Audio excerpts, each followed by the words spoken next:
bandiraɓe yeɓoɓe Mbola TV calminama onon foof hande eɗen ɗo e troisiéme men numéro e émission men mo kewɗen wadde ko saaha foof hande aussi eɗen mbaɗi accueillir jeune mo ganduɗa hoorema ko jeune vraiment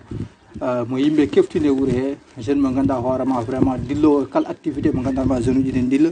hande kanko jogorɗen wadde accueillir e plateau meɗen donc en goppatmo déjà waɗa présenté o andodire bandiraɓe eyyi assalamu aleykum bandiraɓe hettoroɓe Mbola TV onon foof mi salminimoɗon no fewi weltare aussi wonde invité ñalawma hande o wona neɗɗo foof wawi dewde on opportunité wi hande occupation mo jogui ɗon à travers réseaux sociaux ko Aliou Kane jeune mo ganduɗa waɗi activé question de développement e wuuro ngo ko membre aussi association pour le développement de Mbola Birane. Voilà, donc Aliou Kane merci. Donc présentation mo mbaɗɗa je pense yimɓe fof kadi aussi keftinma mo holan déjà ka keftinanoɗo ha paari donc min mbaɗirma ɗo hande invité plateau ko en tant que jeune kadi en jii jeunesse wuuro ngo jeunesse mo Mbola Birane ene waɗi faible de trop pour yimɓe mbiyata donc première question momin jiiɗi namdadema holko tagui jeunesse meɗen waɗi faible déjà holko tagui ɓe mbaɗani impliqué activité ɗi ganduɗa hoorema ko wuuro ngo jara ko soit ko ɓe mbaɗa informé walla ko kamɓe koye mabɓe tan gonɓe ɓe jiiɗa arte quoi. Donc ko question baɗɗo pertinente no fewi nde wonno kala kalɗo jeunesse haalata ko avenir d' abord wuuro ngo eɗen gandi wuuro ngo so tawi yiiɗi ɓamtare il faut waɗa mise d' abord e jeunesse muɗum e nder oɗon jeunesse noon namdi ko jawgaɗa jeunesse consciente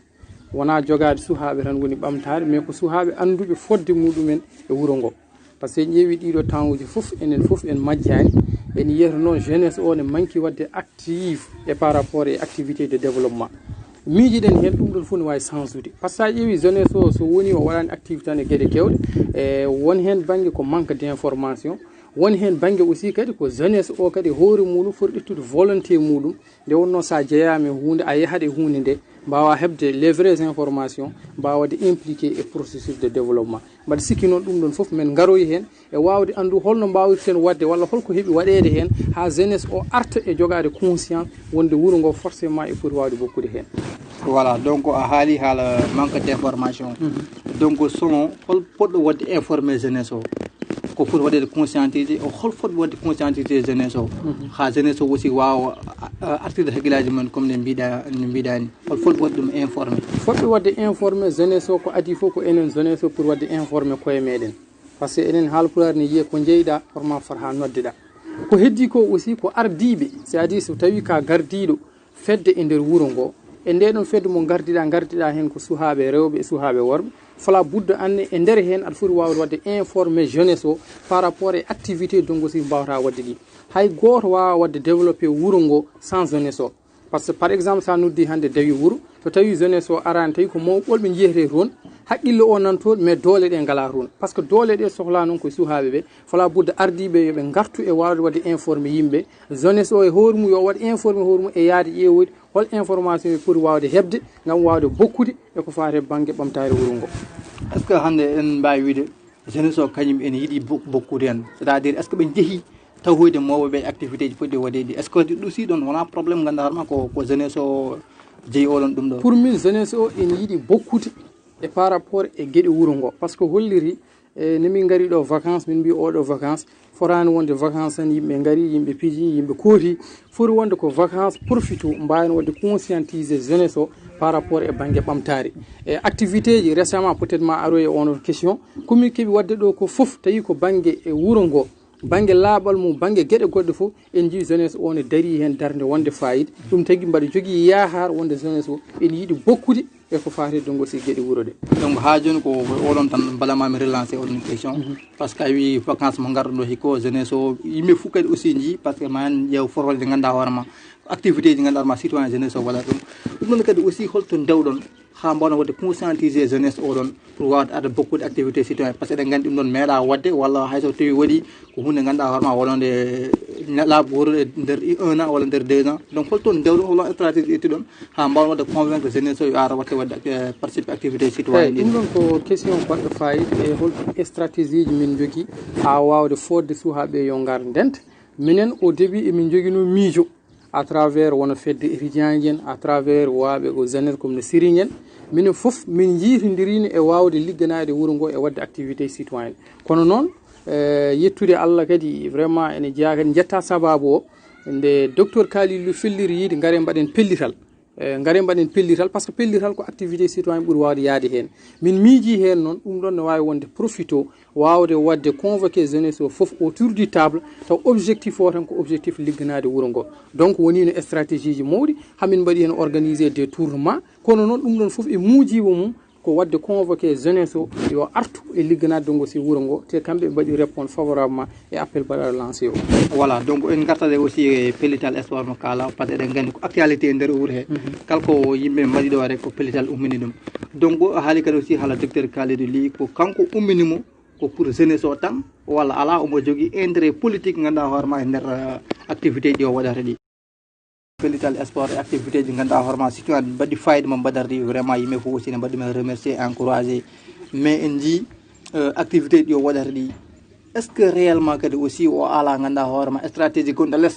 taw ko politique o wiyoma rew e activité ɗiɗo pour hebde jeunesse o kadi aussi ɗon kadi aussi yimɓe ne jiiɗi kadi aussi leranede hen seeɗa eyyi donc so tawi a haali haala pellital d' abord on gandat pellital wona min wona konko wona enen wonɓe ɗo ɓe pellital d' abord ko wuuro ngo par ce que mo pellital o ko pular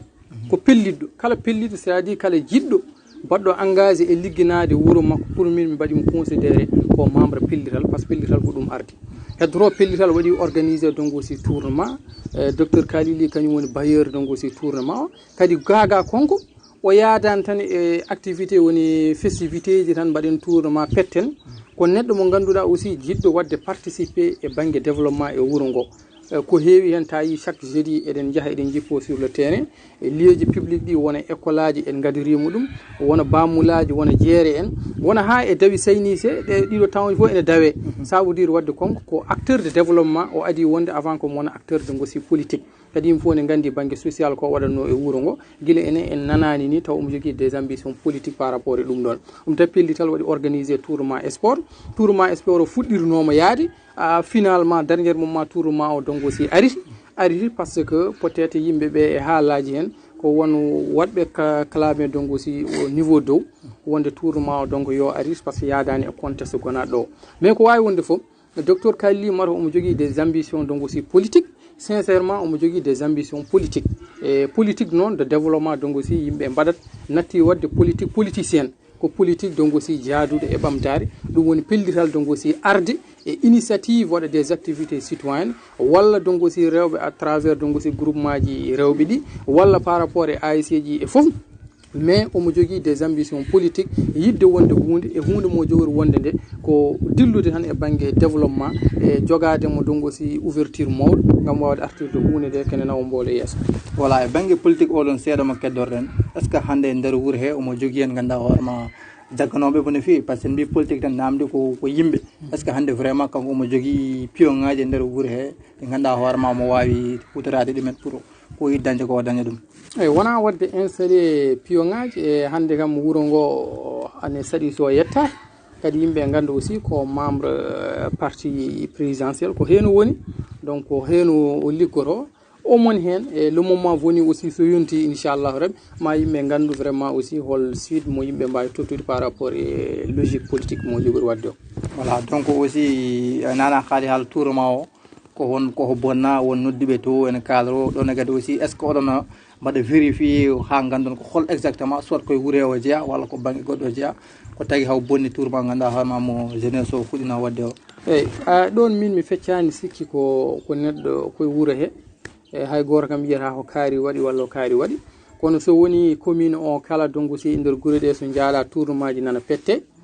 ari ha ɗo e mbolibirani ari ha mo yiyama ko mbolanajo walla ko wawi wonde fof won noddu toon ene waɗa clamé jeunesse mboolo mbaɗa sikki on vraiment o waɗi déclenché ko haari wona Kalili o waddi wona minen o waddi donc aussi ko jeunesse o par ce que jeunesse o jeyno donc aussi tournement o donc ɗum ɗon yimɓe ne poti ɗaccude ɗum mbolanaɓe ne poti jiidude yummo e baaba mbaɗa haɓɓere wotere ballidira hande ko goɗɗo fonno wawde haalde kono fotani wonde vraiment e ko ummi mboolo walla ko sari e mboolo donc ɗum ɗon yo yimɓe goppat ɗum yimɓe ganda jeunesse o fijirno wona pour fijir saint plaisir yimɓe ne piije ene liggo des activités citoyennes waɗa fof par ce que même dans l' avenir walla e perspective amen ɓurɗo famdude emin jogui hen mo ganduɗa taw ko wadde organiser des journées comme no don de sang e goɗɗum e goɗɗum min ceerata e ligganade wuuro ngo e inchallahu rabbi kadi momin kontin e ligganade ɗum aussi mboola ha jeunesse o wawa heftinede implication mum e banggue développement wuuro ngo donc ɗe gara kadi aussi e banggue goɗɗo woni aspect éducatif aspect éducation par ce que jii kadi aussi ces 3 dernières années vraiment mbolanaɓe ne mbaɗa résultat to banggue lycée to banggue collège o kadi aussi mais est ce que aussi yontani mbaɗen porté voix meɗen élevage mbolnaɓe nana mbaɗa résultat ji aussi to collège o e to lycée to est ce que kadi aussi yontani eɗen mbaɗen porté voix pour mbolnaɓe mbawa dañde lycée kadi aussi quoi eyyi d' abord ko wadde félicité d' abord élevage ji heɓɓe wadde réussir e mention spéciale donc gardiɗo collège mbolo hono monsieur Coly e noon jettirten aussi président parent d' élève Baba Ladji donc ko kamɓe liggi oɗo ligguey ha résultat ji ɗiɗo mbawi arde e nder hen hannde IFPR majjani iya majjani par ce que kala ko jiiɗa e banggue résultat ji kamɓe ɓe jogui ɗum eɓe gandi sem mbolo walla centre mbolo birane waɗi résultat ko heddi ko par rapport e wadde démarche uji eɗen jetta président Lamine Abbas donc guila rawane on waɗa démarche uji pour wawde dañde lycée peut être Allah haajani walla yontani